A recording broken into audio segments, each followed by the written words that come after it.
pilihan tersulit yang pernah dialami dalam hidup? Pilihan tersulit, ya itu tadi, yang tadi saya cerita tadi, yang soal apa? Harus membayar, harus melakukan money politik atau tidak. Dan kemudian ternyata pilihan saya jelas, dan itu sesuatu yang saya yakini sampai sekarang. Dan sesuatu yang saya yakini ini akan membawa kebaikan pada akhirnya. Oke. Berarti itu yang paling sulit ya? Paling sulit. Iya. Berarti kalau pilihan untuk menjadi cawapresnya Pak Ganjar itu bukan pilihan sulit. Enggak lah, Mas Ganjar pertama orangnya juga baik. Yang kedua juga seperti saya katakan bahwa buat orang yang berkecimpung dalam dunia politik, ketika ada momentum, ketika memungkinkan, dan selama saya tidak harus melakukan tindakan-tindakan yang ilegal atau politik transaksional atau money politik, ya pasti ketika kesempatan itu ada pasti akan saya terima. Nah, tapi kita juga realistis, nggak boleh GR. Politik di Indonesia itu sangat tidak linear. Kita nggak tahu ini akan seperti apa, siapa yang akan jadi calon. Banyak variabel di sana, variabel partai politik juga sangat menentukan. Nah, jadi bukan cuma perkara seseorang itu terkenal atau tidak, seorang mendapatkan dukungan publik lewat polling, lewat survei, tapi banyak variabel lainnya. Apakah partai politik bersedia mencalonkan atau tidak? Nah, jadi ya kalau buat saya fokus pada melakukan tindakan-tindakan baik saja di masyarakat, terutama lewat kegiatan-kegiatan sosial yang sedang saya lakukan. Dan buat saya ini memberikan memperkaya diri. Nah, saya mau cerita satu, Mary nih. Ada satu program yang sedang kita lakukan lewat yayasan saya, namanya Peace Village Initiative. Jadi inisiatif desa damai, di mana kita mencoba menguatkan masyarakat di tingkat komunitas, tingkat desa, dengan cara memberikan mereka pelatihan di bidang ekonomi, pelatihan tentang toleransi, lalu juga penguatan peran perempuan. Dan itu di desa-desa. Di desa-desa. Sekarang udah ada sekitar 30 desa bergabung, dan ini program bersama dengan PBB, dengan UN Women. Nah, dengan beberapa UNDP juga terlibat, UNODC juga terlibat. Jadi beberapa badan PBB terlibat di sini. Intinya dengan PBB lah gitu. Nah, ada banyak ya, sudah ratusan ribu orang yang terdampak, ya, terutama dalam hal pengentasan ekonomi. Dan buat saya ini jauh lebih membahagiakan banget gitu ya. Ketika ada ibu-ibu datang ke saya bilang, aduh Mbak, terima kasih atas programnya, saya sekarang nggak terjerat hutang lagi, saya sekarang bisa, ekonomi saya lebih meningkat. Lalu kemudian ada orang lain yang datang lagi bilang, terima kasih, saya sekarang bisa bergaul dengan tetangga saya walaupun kita beda agama, sekarang bisa lebih akrab. Nah, itu buat saya itu hal-hal yang membahagiakan sekali. Atau ada salah satu ibu-ibu kita bilang, saya dulu mikirnya perempuan tuh nggak punya hak, tapi ternyata perempuan haknya banyak ya, gitu ya. Dan sekarang ibu itu berpikir untuk mencalonkan diri jadi kepala desa. Bayangkan lompatan paradigmanya, ya, paradigm shift yang terjadi itu kan luar biasa sekali. Betul, langsung ke akarnya ya. The grassroots dan orang-orang yang memang rumpun akarnya di situ. Dan di desa-desa yang kami datangi, yang namanya desa damai. Nah, kita coba mengajak mereka semua, baik perempuan-perempuan desa sama juga Pak Kepala Desa dan lain sebagainya. Kita banyak sekali dapat dukungan dari kepala desa hebat-hebat di Jawa Tengah, di Jawa Timur, Jawa Barat, hebat-hebat dan luar biasa sekali ya. Nah, desanya itu jadi lebih makmur. Kenapa? Karena kan suasananya nggak ada konflik. Kalaupun ada konflik, ada mekanisme pencegahan konflik. Ada mekanisme untuk bisa berbagi masalah. Ada semua orang bisa terlibat. Perempuan dilibatkan dalam proses pengambilan keputusan di tingkat desa. Nah, ini buat saya ini lebih sesuatu pada saat ini. Jadi misalnya pun tidak di jabatan publik, nggak masalah juga. Karena toh tetap harus berbuat sesuatu, nggak boleh diem. Nah, gitu. Tapi suami dan ibu memberi restu nggak? Bukan cuma memberi restu, mendorong-dorongnya luar biasa. Soalnya kan katanya kalau mau jadi cawapres kan harus minta izin dulu ke suami atau minta izin dulu ke ibu. Oh, belum pernah ngomong. Belum pernah ngomong kalau soal itu. Oke. Iya, belum cerita. Dan restu ibu itu mutlak buat saya. Dan mungkin kadang-kadang kita nggak tahu ya, ibu itu punya insting. Sesuatu yang kelihatannya baik di mata kita pada saat itu, ibu merasa mungkin ada bahayanya ke depan. Bisa saja ibu mengatakan jangan. Kita kan nggak tahu. Ibu itu instingnya kuat. Apalagi ibu saya. Ibu saya itu orangnya spiritual sekali. Beliau tiap hari puasa. Wow. Tiap hari. Kecuali hari-hari yang dilarang puasa. Jadi laku spiritual yang dijalani itu luar biasa. Makanya kita nggak berani bikin mama marah. Takut dimarahin Tuhan. Tapi belum pernah ditanyain ya kepada beliau. Belum pernah. Nanti kalau sudah ada waktunya. Kalau kayak gitu itu kan kalau proses politiknya memang sudah terjadi.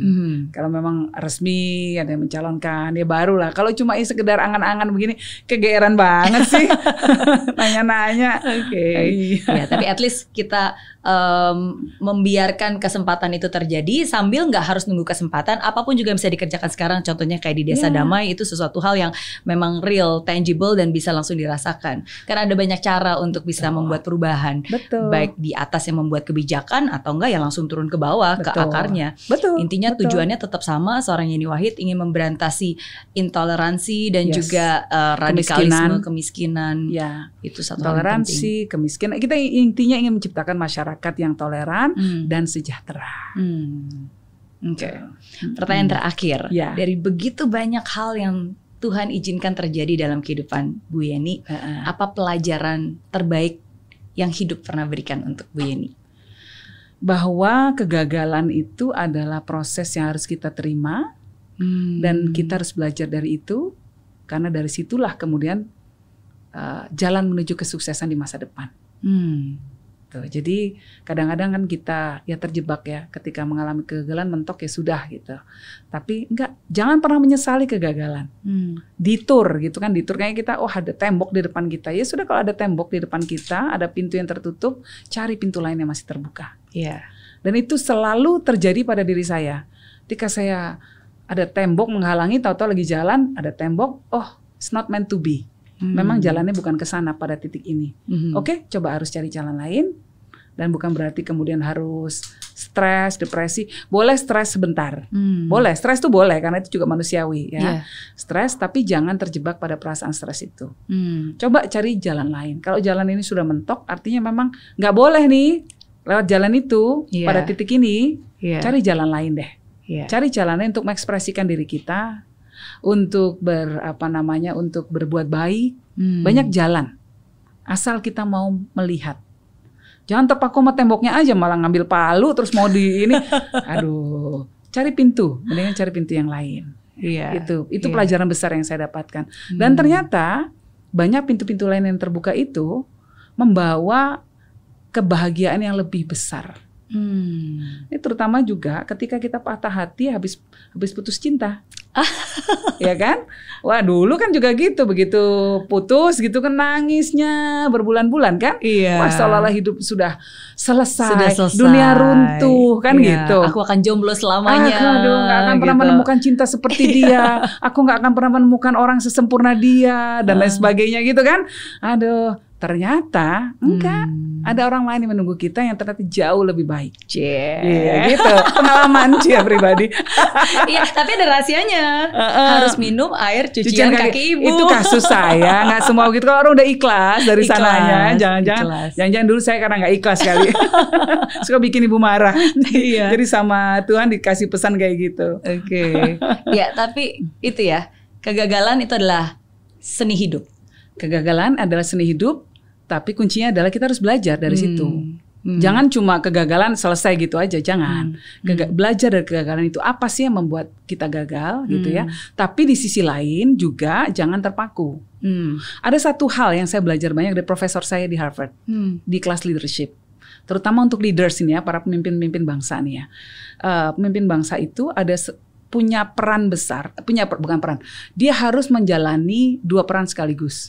Dia harus berada di lantai dansa dan dia harus berada di balkon pada saat yang sama. Ketika di lantai dansa, dia harus berdansa atau dia harus nari gitu ya. Dia harus terlibat dalam proses yang terjadi di masyarakat. Tapi dia juga harus mampu berada di atas untuk ngelihat, siapa sih yang lagi ngobrol sama siapa sih yang sedang melakukan rencana-rencana nggak baik di pojokan mana. Dia harus bisa melihat. Gunanya apa? Untuk bisa melindungi diri dan peran yang sedang dia jalankan. Nah, jadi dalam hidup pun juga begitu. Semua ini kadang-kadang kita mengambil take things too personally. Kita merasa semua hal itu menyerang kita secara langsung, secara personal, secara pribadi gitu ya. Apa yang dilakukan oleh orang lain itu serangan terhadap diri kita pribadi. Sebenarnya nggak juga. Orang lain itu melakukan apa yang mereka lakukan sebetulnya hanya karena untuk kepentingan mereka sendiri. Nggak mesti karena untuk nyakiti diri kita kok. Gitu. Jadi kita harus berpikir bahwa memang dia titiknya masih titik yang untuk mencapai sesuatu harus nyakiti orang lain. Ya udahlah, aku maafin, tapi aku nggak mau kayak dia. Ya sudah, aku mungkin nggak perlu temenan lagi sama dia. Ya udah, aku cari jalan lain lah. Gitu. Ya jadi gitu. Jadi jangan yang tadi kamu katakan, jangan terus-terusan jadi victim. Punya kebijaksanaan untuk bisa membuat pilihan dalam hidup itu betul. penting dan sesuatu hal yang memang harus selalu kita belajar ya. Betul. Iya. Kita nggak usah GR bahwa kita ini adalah pusat alam semesta, sehingga semua orang melakukan sesuatu itu karena ingin melukai kita atau ingin melakukan sesuatu untuk apa? Ya karena kita, bukan juga karena diri mereka sendiri kok. Rata-rata orang melakukan sesuatu dimotivasi oleh dirinya sendiri, sesuatu kepentingannya sendiri. Kan itu rata-rata, ya kan? Misalnya pun anggota keluarga kita juga ya, kita ingin suami kita olahraga. Bukannya itu pasti ada sedikit kepentingan kita juga di sana. Kenapa? Karena kita ingin suami kita sehat. Karena kita ingin selalu didampingi sampai tua nanti sama suami kita. Ada kepentingan kita selalu di sana. Demi juga orang lain.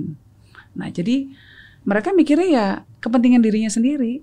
Ya nggak usah. Kalau gitu kita nggak usah terlalu pribadi menyikapinya.